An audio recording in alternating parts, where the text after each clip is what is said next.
अध्याय 2 विक्रमादित्य का सिंहासन। कहानी।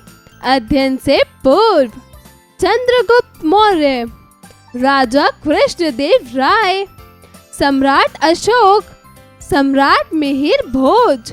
उपरोक्त चित्र में दिए गए राजाओं के बारे में जानकारी एकत्रित कीजिए। कहानी का मूल तत्व। सम्राट विक्रमादित्य की तरह हमें भी न्यायप्रिय होना चाहिए। विक्रमादित्य के नाम से सभी लोग परिचित हैं। वे भारत के गौरवातीत सर्वोत्तम सम्राटों में से एक रहा है। उसका शासनकाल भारतवर्ष के इतिहास की एक महत्वपूर्ण घटना है। विक्रम संवत का आरंभ उसी से होता है। यद्यपि विक्रमादित्य का नाम इतना प्रसिद्ध है, परंतु आश्चर्य है कि हम उसके जीवन के विषय में कुछ तथ्यपरक जानकारी नहीं रखते। विक्रमादित्य के विषय में कुछ निर्वाचित बातें लोगों के मन में घर कर गई हैं, जो उसके विषय में प्रचलित कहानियों के माध्यम से खुद को मनोरंजित करते हैं। उसने अपनी प्रजा के साथ निष्पक्ष रूप से पूर्ण न्याय किया। उसे ज्ञानी लोग अधिक प्रेम था, जिन्हें वह अपने दरबार में विलक्षण प्रतिभा के रूप में रखता था। ऐसा माना जाता है कि विक्रमादित्य ने कभी किसी निर्दोष को दंडित नहीं किया। न्याय करने में वह कभी धोखा नहीं खा सका। अपराधी को जब विक्रमादित्य के सामने लाया जाता था तो वह दंड के भय से कांपने लगता था। अपराधी को इस तथ्य का पता होता था कि विक्रमादित्य की आंखें उसके अपराध को पहचान ही लेंगी। लोग अपनी समस्याओं का उत्तम समाधान विक्रमादित्य के माध्यम से ही कर पाते थे।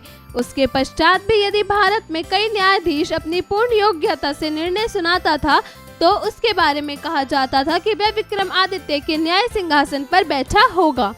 विक्रमादित्य ने अपने राजा की राजधानी उज्जैन को बनाया था। प्राचीन काल में उज्जैन नगरी कला और संस्कृति का केंद्र थी, परंतु समय के साथ साथ इस नगरी के महत्व को लोग भूलते गए। जिस न्याय सिंहासन पर बैठकर विक्रमादित्य न्याय किया करते थे, उसे भी समय के चलते लोग विस्मृत करते गए। उसका स्वर्णिम काल गए जमाने की बात हो गई। विक्रमादित्य का पुराना किला मात्र अवशेष बनकर रह गया है, जिसके टूटे फूटे खंडरों पर घास और वृक्ष उग आए हैं। निकटवर्ती गांव के लोग सायंकाल के समय गुजरते हुए ठहर जाते थे। उनमें से एक लड़का सब पशु चरवाहों सहित उसके चारों ओर एकत्र हो जाते और एक साथ घर लौटते थे। उज्जैन के पास गांव के चरवाहों के लड़के चारागाह में हंसी मजाक करके समय गुजारने के अनुभवी थे। वे दिन भर खेलते रहते और मवेशी चर कर अपना पेट भरते रहते थे। एक दिन बच्चों को खेलने के लिए मनोहरी मैदान मिल गया। उबड़ खाबड़ मैदान वृक्षों के बीच स्थित था। मैदान के बीच में स्थित टीला किसी न्यायाधीश के सिंहासन की तरह लग रहा था। एक लड़का दौड़कर सिंहासन पर जा बैठा और बोला, लड़कों, मैं अब न्यायाधीश बनूंगा और तुम सब मेरे मुकदमे मेरे पास लाओगे। मैं तुम्हारी सुनवाई करूंगा। दूसरे लड़के ने जब यह तमाशा देखा तो वह झगड़ा करने लगा। प्रत्येक दल ने अपनी अपनी बात कही। एक ने कहा, आमुक खेत हमारा है, और दूसरे ने कहा, नहीं हमारा है। इस प्रकार वे कहते गए। वे सब चाहते थे कि इस झगड़े को निपटाएं। तभी वहां के वातावरण में परिवर्तन हुआ। सभी को विचित्र सा एहसास हुआ। टिले पर बैठने से पहले जो लड़का साधारण दिखाई देता था, अब बिल्कुल भिन्न दिखाई दे रहा था। वह शांत और गंभीर हो गया था और उसकी बातचीत का ढंग तथा मुख मुद्रा इतनी अद्भुत और प्रभावशाली हो गई थी कि शेष लड़के उससे आतंकित हो गए थे।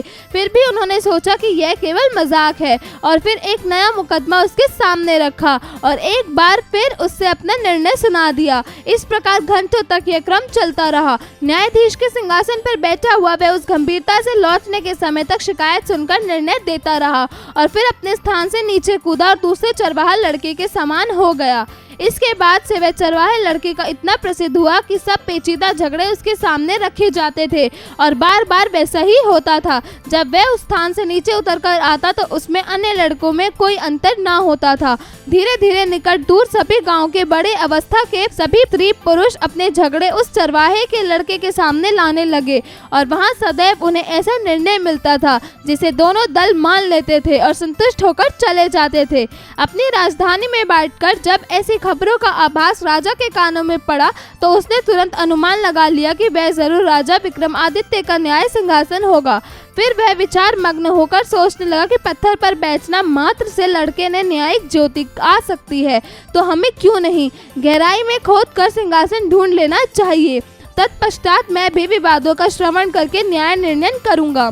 कुदालों और फावड़ों से वह घास का टीला खोदा गया। वह लड़का जो स्वयं न्यायाधीश बनता था बड़ा दुखी हुआ। उसने ऐसा अनुभव किया जैसे उसकी कोई अति प्रिय वस्तु उससे छीनी जा रही हो। अंत में श्रमिकों ने कोई वस्तु देखी। उन्होंने उसे खोला तो उसके नीचे काले संगमरमर का चौकोर तख्त पाया जो पत्थर के 32 देवदूतों के हाथों और पंखों पर टिका हुआ था। अवश्य ही वह विक्रमादित्य का सिंहासन था। खुशी खुशी उसे नगर में लाया गया और न्याय कक्ष में रखा गया। राजा ने अपनी प्रजा को 3 दिन तक उपवास रखने और प्रार्थना करने का आदेश दिया। घोषणा की गई कि चौथे दिन वह सार्वजनिक रूप से इस सिंहासन पर बैठेगा। अंत में वह दिन आया। राजा को अपना सिंहासन ग्रहण करते हुए देखने के लिए भारी भीड़ जमा हो गई। इस बड़े कक्ष से होते हुए राजा के साथ राज्य के पुरोहित तथा न्यायाधीश भी आए। जब वे सिंहासन के पास आए तो 2 पंक्तियों में बट गए। राजा उनके बीच से गुजरे। जब राजा सिंहासन पर बैठने वाले थे तो उनमें से एक देवदूत ने बोलना शुरू किया। उसने कहा, रुको, क्या तुम स्वयं को विक्रमादित्य के न्याय सिंहासन पर बैठने के योग्य समझते हो? क्या तुमने ऐसे राज्यों पर शासन करने की इच्छा नहीं की जो तुम्हारे नहीं थे? थोड़ी देर तक राजा कोई उत्तर ना सोच सका। वह जानता था कि उसका जीवन न्यायपूर्ण नहीं था। बहुत देर तक चुप रहने के बाद वह बोला, नहीं, मैं इसके योग्य नहीं हूँ। देवदूत ने कहा, तो फिर जाओ और 3 दिन तक उपवास और प्रार्थना करो जिससे तुम स्वयं को पवित्र कर सको और सिंहासन पर बैठने योग्य बन सको। यह शब्द कहकर उसने अपने पंख फैलाए और उड़ गया। राजा ने पुनः व्रत और प्रार्थना करके स्वयं को विक्रमादित्य के न्याय सिंहासन पर बैठने योग्य बनाया, परंतु इस बार भी वैसा ही हुआ। दूसरे पत्थर के देवदूत ने पूछा कि क्या उसने कभी दूसरों की धन संपत्ति लेने की नहीं सोची। राजा ने स्वीकार किया कि उसने ऐसा किया है और इसलिए सिंहासन पर बैठने योग्य नहीं है। इस प्रकार जब भी राजा ने सिंहासन पाने की चेष्टा की, उससे किसी न किसी देवदूत ने प्रश्न पूछे और उसे हटना पड़ा। ऐसा तब तक चलता रहा जब तक उस पत्थर को पकड़े केवल एक देवदूत रह गए। राजा बड़े आत्मविश्वास के साथ सिंहासन के पास गया, क्योंकि उसे लगा था कि उस दिन उसे अवश्य ही अपना स्थान ग्रहण करने को अनुमति मिल जाएगी। परंतु जैसे ही वह सिंहासन के पास पहुंचा, अंतिम देवदूत बोला, ए राजा, क्या तुम्हारे हृदय बच्चे के समान बिल्कुल शुद्ध है? यदि ऐसा है तो तुम वास्तव में सिंहासन पर बैठने योग्य हो। राजा ने बहुत धीरे से कहा, नहीं नहीं, मैं इस योग्य नहीं हूँ। यह सुनते ही देवदूत उस सिंहासन को अपने सिर पर रखकर आकाश में उड़ गए। इस प्रकार विक्रमादित्य का न्याय सिंहासन सदा के लिए पृथ्वी से लुप्त हो गया। शब्दार्थ: तथ्य अर्थात आवश्यक बातें जिनसे सूचनाएं प्राप्त हो। निकटवर्ती अर्थात समीप के, नजदीक के। मनोहारी अर्थात आकर्षक, मन को अच्छा लगने वाला। निर्णय अर्थात फैसला।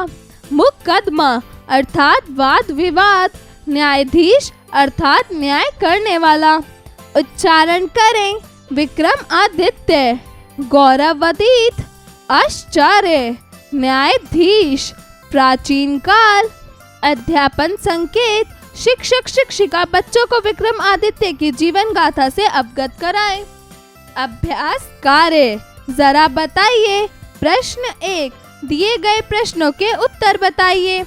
क, विक्रमादित्य में किस प्रकार की अद्भुत योग्यता थी? उत्तर: विक्रमादित्य उचित न्याय करने की योग्यता रखते हैं। ख, प्रसिद्ध सम्राट विक्रमादित्य अपने दरबार में किस प्रकार के लोगों को रखते थे? उत्तर: विक्रमादित्य अपने दरबार में विलक्षण प्रतिभा के लोग रखते थे। घ, प्राचीन काल में उज्जैन को किस प्रकार की प्रसिद्धि हासिल थी? उत्तर: प्राचीन काल में उज्जैन नगरी को कला और संस्कृति की प्रसिद्धि हासिल थी। घ, पत्थर के सिंहासन पर बैठकर चरवाहा किस प्रकार की मुख मुद्रा का अनुसरण कर लेता था? उत्तर: पत्थर के सिंहासन पर बैठकर चरवाहा विक्रमादित्य की मुख मुद्रा का अनुसरण करता था। जरा लिखिए। प्रश्न 2, दिए गए प्रश्नों के उत्तर लिखिए। क, विक्रमादित्य के सम्मुख लाया गया अपराधी किस तथ्य से परिचित होता था? उत्तर: विक्रमादित्य के सम्मुख लाया गया अपराधी इस बात से परिचित रहता था कि विक्रमादित्य की आंखें उसके अपराध को पहचान ही लेंगी। ख, राजा किस प्रकार की खबरों को सुनकर उत्तेजित हो उठा? उत्तर, विक्रमादित्य के सिंहासन पर बैठकर चरवाहा न्याय करता है। यह बात सुनकर राजा उत्तेजित हो उठा। ग, राजा के सिंहासन रूढ़ होने के पूर्व पहले देवदूत ने क्या प्रश्न किया? उत्तर, राजा के सिंहासन रूढ़ होने से पूर्व पहले देवता ने राजा से पूछा, क्या तुम स्वयं को विक्रमादित्य के न्याय सिंहासन पर बैठने के योग्य समझते हो? क्या तुमने ऐसे राज्यों पर शासन करने की इच्छा नहीं की जो तुम्हारे नहीं है? घ, अंतिम देवदूत राजा से प्रश्न करके क्या व्यक्त करना चाहता था? उत्तर, अंतिम देवदूत राजा से प्रश्न करके यह व्यक्त करना चाहता था कि राजा का हृदय बच्चों के हृदय की भांति निश्चल और प्रलोभी नहीं है। ड़, सिंहासन के नगर आगमन पर राजा ने क्या घोषणा की? उत्तर, सिंहासन के नगर आगमन पर राजा ने घोषणा की कि नगर का प्रत्येक निवासी 3 दिन तक उपवास और प्रार्थना करेगा। तत्पश्चात चौथे दिन वह सार्वजनिक रूप से सिंहासन रूढ़ होगा। प्रश्न 3, उचित शब्दों का चयन करके रिक्त स्थान की पूर्ति कीजिए। क, विक्रमादित्य ने कभी किसी डैश को दंडित नहीं किया। उत्तर, निर्दोष। ख, राजा विक्रमादित्य का पुराना किला मात्र डैश बनकर रह गया है। उत्तर, खंडर। ग, डैश पर बैठने से जो लड़का साधारण दिखाई देता था अब बिल्कुल भिन्न दिखाई दे रहा था। उत्तर, चट्टान। घ, श्रमिकों ने जब अति प्रिय वस्तु को खोला तो उसके नीचे डैश काले का चौकोर तख्त पाया। उत्तर, काले संगमरमर। ड़, जब भी राजा डैश ने पाने की चेष्टा की उससे किसी न किसी देवदूत ने प्रश्न पूछे और उसे हटना पड़ा। उत्तर, सिंहासन। प्रश्न 4, उचित विकल्प का चयन करके सही का चिन्ह लगाइए। क, सम्राट विक्रमादित्य की राजधानी कहाँ स्थित थी? उज्जैन, पचमढ़ी, प्रयाग, अवध। उत्तर, उज्जैन। ख, लड़का कौन से अभिनय को करते हुए चेहरे को सीधा कर गंभीर मुद्रा में बैठ गया? सिपाही, मंत्री, न्यायाधीश, इनमें से कोई नहीं। उत्तर, न्यायाधीश। ग, चारागाह के पास का खंडर किसी का महल हुआ करता था। भोज, अशोक, श्रीगुप्त, विक्रमादित्य। उत्तर, विक्रमादित्य। घ, राजा अपने जीवन के बारे में क्या जानता था? वह कभी सफल नहीं हुआ, वह न्यायपूर्ण नहीं था, वह निरर्थक था, इनमें से कोई नहीं। उत्तर, वह न्यायपूर्ण नहीं था। प्रश्न 5, सही वाक्य पर सही अथवा गलत वाक्य पर गलत का चिन्ह लगाइए। क, राजा विक्रमादित्य निष्पक्ष रूप से पूर्ण न्याय किया करते थे। उत्तर, सही। ख, टूटे फूटे खंडरों पर घास और वृक्ष उग गए थे। उत्तर, सही।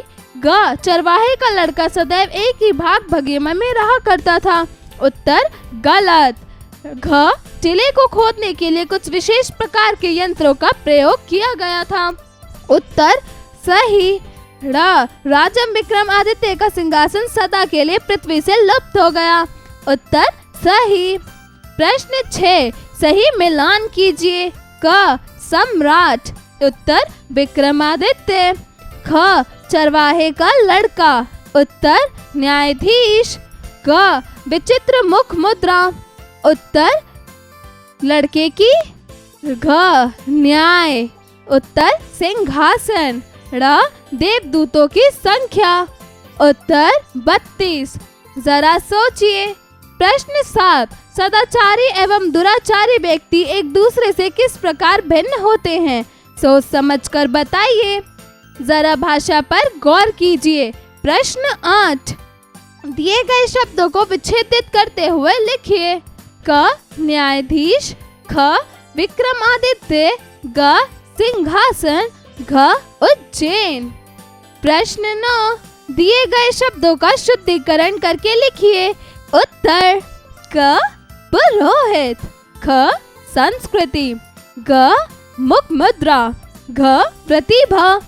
प्रश्न 10, दिए गए प्रत्ययों का प्रयोग करते हुए 3-3 शब्द निर्मित कीजिए। उत्तर, क, कसौटी, लौटी, सोती। ख, नारियल, अड़ियल, जड़ियल। घ, उबाऊ, बचाऊ, सुनाओ। घ, प्रताप, चुपचाप, विलाप। जरा रचनात्मक कार्य कीजिए। प्रश्न 11, अपने आसपास के वातावरण का अवलोकन करते हुए कोई एक कहानी का लेखन कीजिए। प्रश्न 12। अन्याय राजा की तुलना में न्यायिक व्यक्ति की अधिक महत्ता होती है। इस विषय पर कक्षा में चर्चा कीजिए। जरा दिमाग लगाइए। प्रश्न 13। वर्तमान न्यायपालिका को किस प्रकार वर्गीकृत किया गया है? लिखिए। जीवन कौशल एवं मूल्य परक प्रश्न। प्रश्न 14। जहाँ व्यक्ति को निष्पक्ष रूप से पूर्ण न्याय की आशा होती है, वहाँ देवता भी निवास करते हैं। आप इस गुण को अपने जीवन में किस प्रकार अनुसरित करना चाहेंगे?